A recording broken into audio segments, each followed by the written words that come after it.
Channel से जुड़े latest update को सबसे पहले पाने के लिए सब्सक्राइब करें और बेल आइकन दबाना ना भूलें। नमस्कार, मैं धीरज सिंह। कोरोना वायरस का कहर लगातार बढ़ता जा रहा है। आए दिन कोरोना से संक्रमितों की संख्या में लगातार इजाफा देखने को मिल रहा है, जो कि एक चिंता का विषय है। लेकिन इससे भी बड़ी एक चिंता का विषय ये है कि जो कोरोना से जो एक्चुअल मामले हैं, जो एक्चुअल नंबर ऑफ इन्फेक्टेड लोग हैं, वो सामने नहीं आ पा रहे हैं। इसके पीछे का कारण ये है कि जो संक्रमण के खिलाफ जो थर्मल स्क्रीनिंग हो रही है, जो जांच हो रहे हैं, वो कहीं ना कहीं सवालों के घेरे में ज़रूर आता है।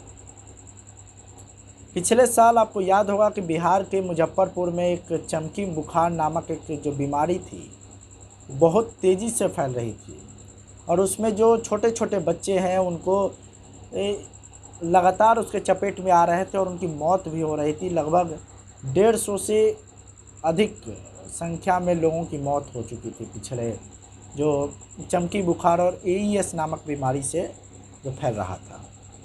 तो उस समय ये दावा किया गया था कि भाई ये लीची या फिर भूखे पेट रहने के कारण ये बीमारी फैल रही है। लेकिन उस समय एक सच्चाई यह भी थी कि जो लोगों के पास इस वायरस को रोक पाने में जो असफल रहे, इसके पीछे का कारण ये था कि सरकार वायरस के जड़ तक नहीं पहुंच पा रही थी। लोगों जो वायरस का जो फैलाव था वहां तक लोगों समय से पहले नहीं पकड़ पा रही थी। और वही गलती लगता है इस साल भी सरकार एक बार फिर से बिहार सरकार कर रही है। इसके पीछे का कारण ये है कि पिछले दिनों बिहार सरकार ने, चूँकि इसी समय गर्मी और जो मई जून का समय होता है, उसी समय एईएस और चमकी बुखार का जो प्रकोप बढ़ जाता है और लगातार हम लोग पिछले 6-7 साल से देख रहे हैं।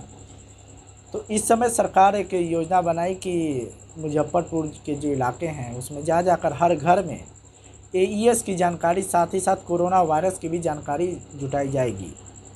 थर्मल स्क्रीनिंग की जाएगी वहाँ पर कोरोना के खिलाफ। लेकिन अभी जो वहाँ से खबर आ रही है, जो थर्मल स्क्रीनिंग करने की प्रक्रिया है, जो जानकारी जुटाने की जो साधन है, वो जानकर आपको भी आश्चर्य हो जाएगा। और इससे आज तो क्या, आने वाले समय में भी जो कोरोना के जो एक्चुअल मामले हैं वो कभी सामने नहीं आ पाएंगे।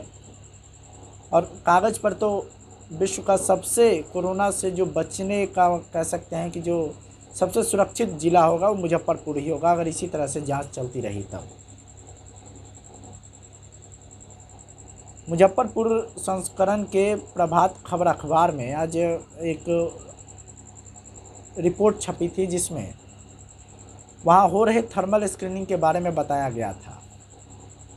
आंगनबाड़ी से जुड़े लोग, जो आंगनबाड़ी की जो सेविका होती हैं, वो मुजफ्फरपुर के लोगों के पास जा रहे हैं, उनके घर पर ज़रूर दरवाज़ा खटखटा रहे हैं और वहाँ पूछ रहे हैं कि भाई आपके यहाँ कोई विदेश से दौरा करके तो नहीं आया, किसी को खांसी जुखाम या फिर इस प्रकार के जो कोरोना संभावित लक्षण हो सकते हैं वो तो नहीं पाया गया, हो रहा है उसमें।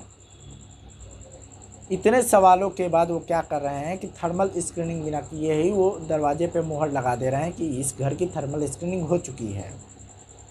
और ये इसी प्रकार का हाल कुछ एईएस बीमारी से जुड़े जानकारी को जुटा रहे हैं।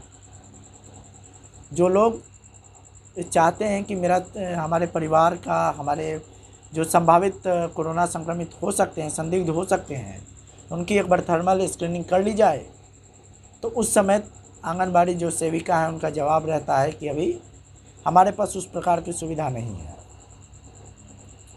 तो जब सुविधा नहीं है तो केवल कागज़ पर ही कोरोना वायरस संक्रमितों की जांच हो रही है, थर्मल स्क्रीनिंग कागज़ पे हो रही है, कोरोना के जो मामले आ रहे हैं वो कागज़ पर ही है। और हो ना हो, जो मुजफ्फरपुर में अब तक एक भी कोरोना से जो संक्रमित मामले सामने नहीं आ रहे हैं, उसका एक कारण यह भी हो सकता है कि जो वहाँ पे जांच में लापरवाही की जा रही है। पिछले दिनों मुजफ्फरपुर को ग्रीन जोन में डाल दिया गया था कि वहाँ पर एक भी कोरोना संक्रमित नहीं पाए गए हैं और वो सबसे सुरक्षित ज़िला है।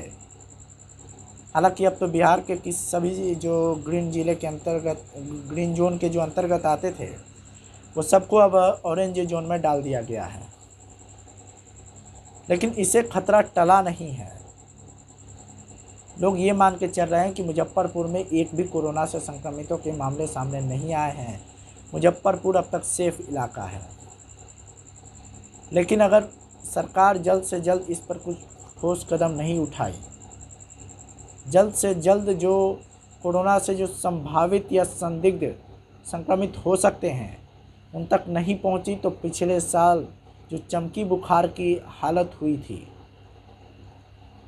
जो वहाँ से लोग वायरस से इन्फेक्टेड हो रहे थे, मरने वालों की संख्या में लगातार वृद्धि हो रही थी, वो हालत इस बार भी हो सकती है। और कोरोना तो ऐसी बीमारी है कि उसने जब शक्तिशाली देश, दुनिया भर के जो शक्तिशाली देश हैं, उसको नहीं बख्शा, तो फिर मुजफ्फरपुर और बिहार उसके सामने क्या है।